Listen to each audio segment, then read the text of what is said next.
Os episódios 3 e 4 da segunda temporada de Hazbin Hotel mostraram de forma fantástica como a mídia tem um poder absurdo para manipular qualquer tipo de narrativa a seu favor. Com várias referências e metáforas ao que a gente vê acontecer de fato aqui no mundo real, em Hazbin Hotel esse controle da mídia sobre as pessoas faz de tudo para transformar Charlie em uma vilã que deve ser temida e odiada. Com todos os discursos dela, seja num programa gravado ou numa entrevista ao vivo, sendo manipulados para sugerir que ela própria deseja que todos os pecadores sejam exterminados. Ao mesmo tempo, cada um desses episódios explora um pouco o passado de alguns personagens, trazendo revelações e conexões que a gente não esperava. Então bora conversar sobre os episódios 3 e 4 da segunda temporada de Hazbin Hotel.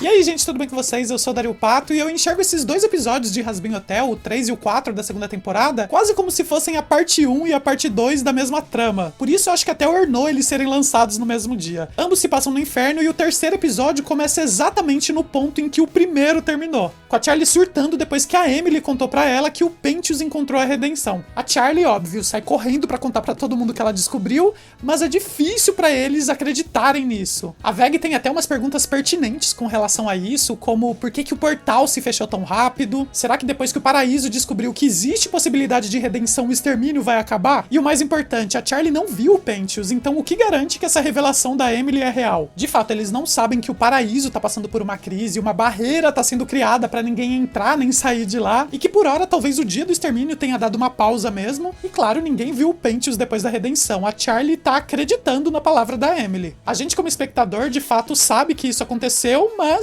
ninguém tem certeza. E a Charlie, com o jeito impulsivo dela, não pensa em checar nenhuma informação e já quer dar uma entrevista pra Vox Tech. Acredito que essa pressa da Charlie é principalmente pra tentar mudar a imagem que tá sendo pintada dela como alguém que quer exterminar os pecadores e não encontrar a redenção deles. Inclusive passa um Zeppelin no céu com a frase Charlie Morningstar, ditadora? Um easter egg bem interessante é que dentre os contatos no celular da Charlie, a gente consegue ler Vivienne Medrano, que é a criadora da série. E tava bem claro desde o começo que a Charlie chamar a Vox Tech pra fazer uma matéria no hotel não ia dar nada certo. E é justamente essa reportagem que dá nome ao episódio, Hazbin Hotel Behind Closed Doors, que é Hazbin Hotel por trás das portas fechadas. É interessante que quando o Vox e a Velvet entram no Hazbin Hotel e começam a observar tudo, a Velvet faz um comentário de que tudo é muito vermelho. E essa é uma referência a uma das críticas mais comuns que tanto o Hazbin Hotel quanto o Helluva Boss recebem das pessoas que assistem. Eu particularmente não vejo isso como algo negativo. Na verdade, eu acho até que é uma característica bem marcante da série, essa palheta de cores que vai do preto pro vermelho. E assim, é o inferno, né? Que cor melhor pra representar o inferno que o vermelho? Então Vox e a Velvet, já com más intenções, vão até o Hazbin Hotel pra fazer essa reportagem. A Charlie quer mostrar pra mídia que o Hazbin Hotel funciona, que é possível encontrar a redenção. Mas o Vox e a Velvet aproveitam essa situação pra manchar ainda mais a imagem da Charlie. Como eu disse, a Charlie não tem como provar que a redenção do Pentious aconteceu. Então é proposto que ela faça uma redenção ao vivo ali pra eles. E isso é o puro suco do entretenimento televisivo. Todos os elementos estão ali, a TV sensacionalista, a publicidade exagerada e principalmente a manipulação. Dentre os funcionários e hóspedes do hotel, a Charlie enxerga no Angel o mais provável e próximo de encontrar a redenção. E eu acredito um pouco nisso também. A gente acompanhou de fato uma evolução muito grande do Angel lá na primeira temporada, e mesmo que ele ainda mantenha algumas características que ele tinha inicialmente, a gente vê o Angel agora num outro lugar. Então tem uma sequência musical maravilhosa com a música Speedrun to Redemption, que seria a corrida para a redenção, onde a Charlie tá tentando fazer o Angel encontrar a redenção, e para isso ela dá várias aulas com atitude de bondade que ele precisa exercer, mas nenhuma delas surte efeito. Então eles tentam recriar o que aconteceu na redenção do Serpentious, que foi ele se sacrificando pelos outros. Para isso eles colocam um trem descontrolado conduzido pela Nifty que vai atropelar o Husky. E para deixar tudo mais dramático e de fato realista pra TV, o Vox corta os cabos do trem, então a situação não é mais um teste, é um perigo real que tá acontecendo. Isso faz com que o Angel, que já tava desencanado e nem queria mais tentar esses testes de redenção, realmente se coloque diante do Husky. E eu fiquei me perguntando, quando o trem tava se aproximando, se de fato o Angel ia encontrar a redenção caso ele fosse morto naquele momento, se sacrificando pelo Husky. Mas antes que a gente descobrisse isso, a Veg tira todos de lá e acaba salvando eles. E logo depois o Husky começa a brigar com o Angel, porque o Angel ia se sacrificar pra salvar a vida dele. Gente...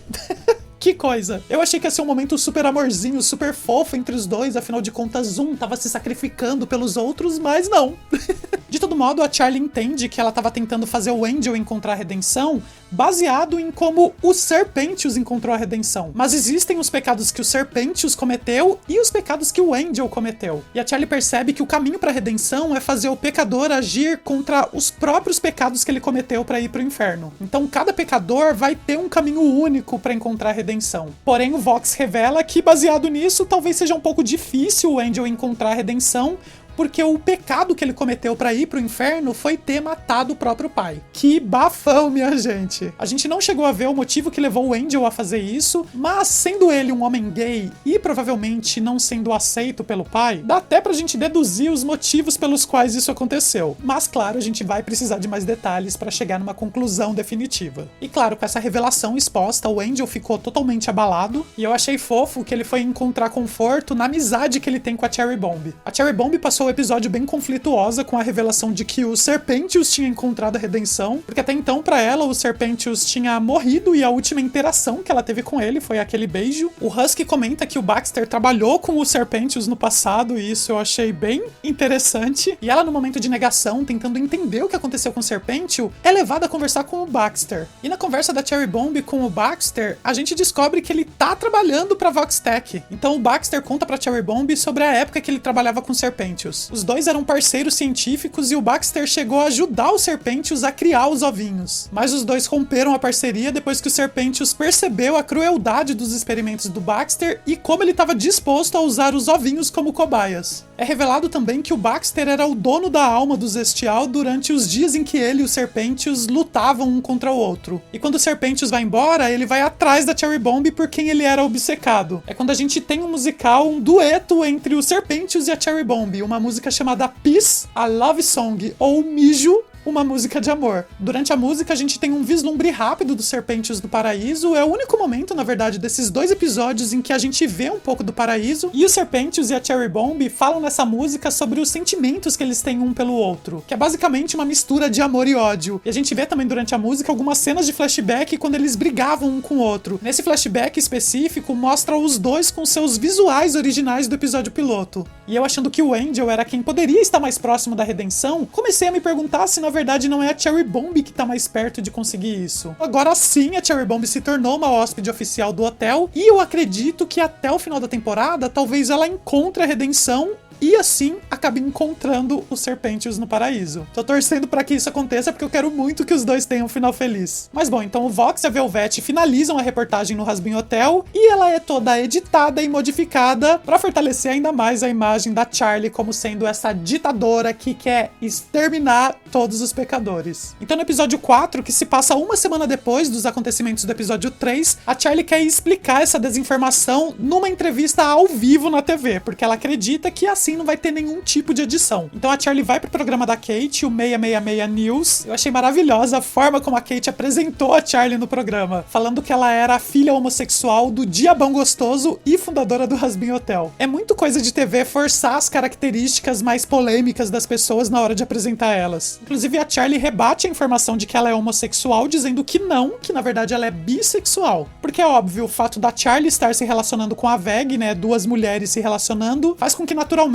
a mídia coloque as duas como lésbicas, sem pensar que uma ou as duas podem ser bissexuais. Durante essa entrevista da Charlie com a Kate, tem um momento que a Kate comenta que os exorcistas vêm matando os pecadores há 7 anos. E 7 anos antes foi também quando a Lilith foi embora do inferno e deixou o Lúcifer e a Charlie pra trás. Então, muito provavelmente, há uma relação da Lilith ter ido pro paraíso com o início do dia do extermínio no inferno. Eu imagino muito a Lilith como o inimigo final que todo mundo vai ter que enfrentar na última temporada de Rasbin Hotel, sabe? Porque provavelmente tem um segredo, tem uma motivação muito grande pra Lilith estar super de boa ali vivendo no paraíso e ignorando todo mundo. E já que os exorcistas vêm matando os pecadores há 7 anos, isso significa que a Veg participou do extermínio durante 4 anos, já que faz 3 anos que ela mora com a Charlie. E mesmo estando num programa ao vivo, a Charlie não conseguiu passar a mensagem que ela queria. Isso porque quem tá no controle do programa não é a Charlie, não é a convidada, é a apresentadora. nada. A pessoa que tá conduzindo a entrevista vai guiar ela para os seus próprios interesses e foi exatamente isso que aconteceu. Então, mesmo estando num programa ao vivo, uma fala da Charlie é tirada de contexto e mais uma vez é reforçado pela mídia que ela é vista como alguém que quer exterminar os pecadores. E no meio de tudo que a Charlie falou, esse corte foi o que chamou a atenção de todo mundo e foi o que as pessoas começaram a compartilhar nas redes sociais. Para tentar remediar a situação, a Charlie usa a Nift.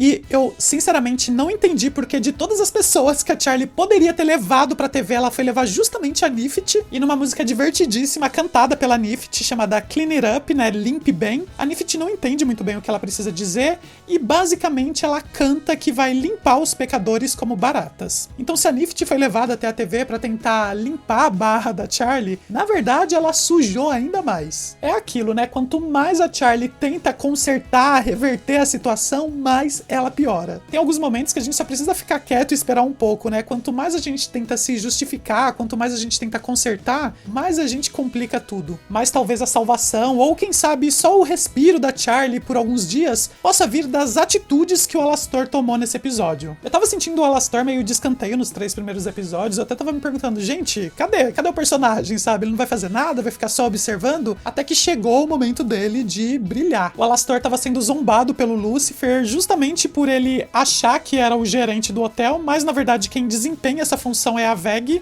então o Alastor não estava fazendo nada no hotel. Inclusive é divertido que enquanto os dois estão trocando farpas um com o outro, eles estão com umas canecas, um escrito temporada de patos e o outro temporada de viados, o que pode ser uma referência a uma piada dos Looney Tunes, quando o Patolino e o Pernalonga ficavam arrancando cartazes com os dizeres temporada de patos e temporada de coelhos. E o Alastor, vendo que de fato ele não tinha função nenhuma ali no Hazbin Hotel, acaba se demitindo.